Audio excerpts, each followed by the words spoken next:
Hi, everyone, and welcome back to English Learning Key, the podcast where you learn English naturally, one story at a time. I'm Anna. And I'm David. It's wonderful to have you with us again. Today we have a story that's a little bit sweet, a little bit mysterious, and very delicious. That's right. Today's adventure is called The Lost Recipe, and it's all about food, family, and a lesson that goes beyond the kitchen. And like always, you won't get a grammar lesson here. Just settle in, enjoy, and follow the story. Let's see how much English you can pick up just by listening. Ready, everyone? Let's begin. The main character in our story is Olivia, who lives in a small town. Olivia loves to cook. She got her love for food from her grandma, who was famous for baking the best apple pie in the whole town.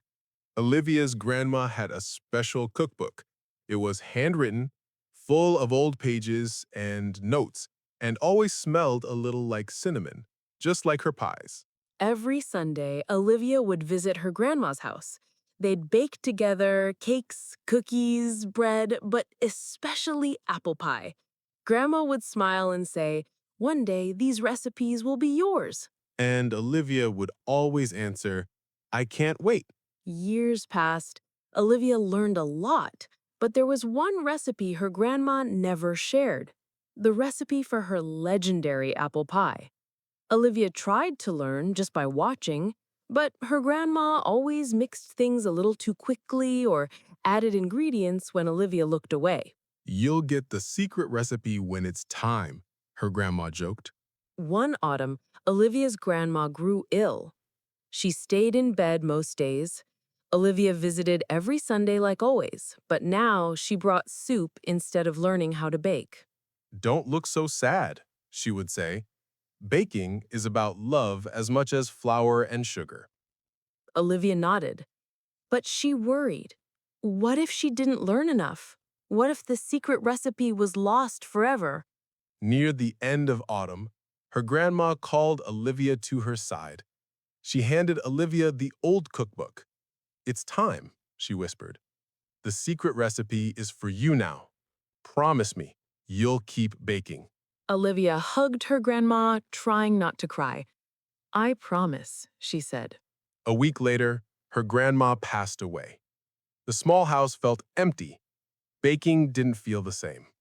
But Olivia remembered her promise. That winter, Olivia decided she would make her grandma's apple pie. She wanted to bake it for Christmas to honor her memory. She opened the old cookbook. The pages crinkled. There were recipes for everything: banana bread, lemon muffins, nutty cookies. Then she reached the back of the book for the apple pie. But the page was missing. No! Olivia couldn't believe it.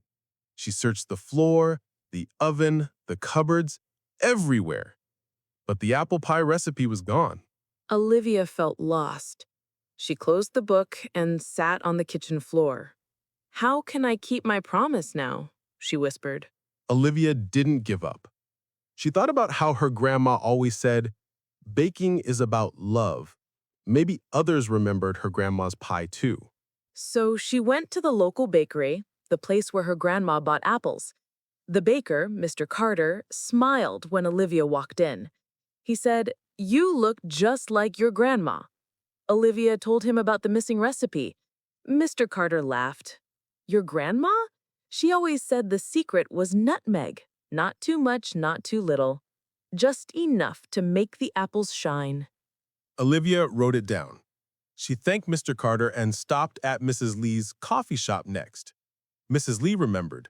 Your grandma used extra brown sugar. That's why the pie was so golden. Olivia took notes there too. Everywhere she went, people shared small secrets. One remembered the crust was always a little salty. Another said her grandma used both red and green apples. The night before Christmas, Olivia spread all her notes across the kitchen table. She looked at the empty space in the cookbook. This will be my own recipe, she thought. She sliced apples, mixing reds and greens. She measured brown sugar, sprinkled nutmeg carefully. She added salt to the flour for the crust. As she worked, flour covering her hands, Olivia felt something change.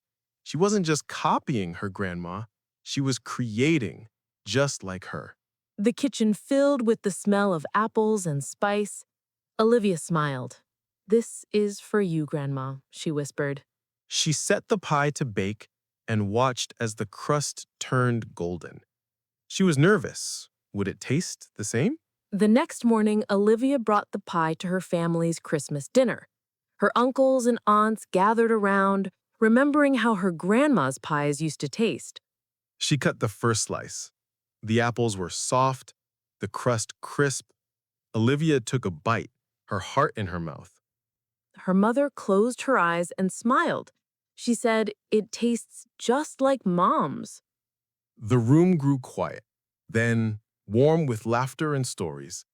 Everyone agreed. The pie was nearly perfect. One uncle said, "It's a little different, but that's good. It's your pie, Olivia. Your grandma would be proud." That night, Olivia wrote down everything she'd done. The types of apples, the spoon of nutmeg, the pinch of salt. She slid the new page into the old cookbook. She felt at peace. The secret recipe was never truly lost. It was inside her all along, mixed with memories and love. Years later, Olivia taught her own children to bake. She let them measure, spill flour on the floor, and lick the spoon. She showed them the cookbook, with her grandma's old pages and her own new ones side by side. And when they asked for the real apple pie recipe, she smiled and said, "It's a secret, but maybe one day I'll share it with you." So, what did you feel as you listened to Olivia's story? Maybe you remembered someone from your own life, or maybe you just got a bit hungry for pie. Stories help you feel, and they help you learn. Did you notice all the ways we talked about food and feelings? Let's look at a few together. First, listen to some of these words again. Sliced, sprinkled, mixed, measured, baked, golden, crisp, filled, whispers, laughter. These are simple, everyday verbs and adjectives, but in a story, they help you imagine, feel, and even taste what's happening. You also heard how English speakers use phrases to encourage or remember. Baking is about love. This will be my own recipe. The secret recipe was never truly lost. Your grandma would be proud. What about expressing feelings? Olivia never said, "I am sad." Instead, she sat on the kitchen floor. She whispered, "How can I keep my promise?" You feel her emotions, even when she doesn't name them directly. That's the power of stories, and it's the best way for your brain to learn natural English too. Let's take a moment. What is a special recipe in your family? Can you think of someone who taught you something important? Try telling your story in English. You might be surprised at how much you've learned just by listening and feeling. Tell your story out loud. Even if it's simple, it's good practice. Or leave a comment below. We love to read your stories. Now, before we finish, let's practice together. Listen and repeat after us. No pressure, no memorizing, just natural English. Ready? What's the secret ingredient? I'll never tell. Let's bake together. The kitchen smells like apples and cinnamon. And how about describing a scene? Try repeating after me. The kitchen is warm. The pie is golden. Laughter fills the room. Or try saying how you feel without using the word happy. "I can't stop smiling." My heart feels light. Wonderful job. Every time you practice, you get better. And don't worry if you make a mistake. Sometimes a little mistake is how you find a brand new recipe in baking and in language. Thank you for joining us, friends. We hope the lost recipe made you feel something and maybe gave you a little bit of English you can use every day. If you enjoyed our story, please follow, share, and leave a review. Keep learning English the easy, natural way. And remember, the best ingredients for learning are patience, stories, and a little bit of courage. See you next time on English Learning Key.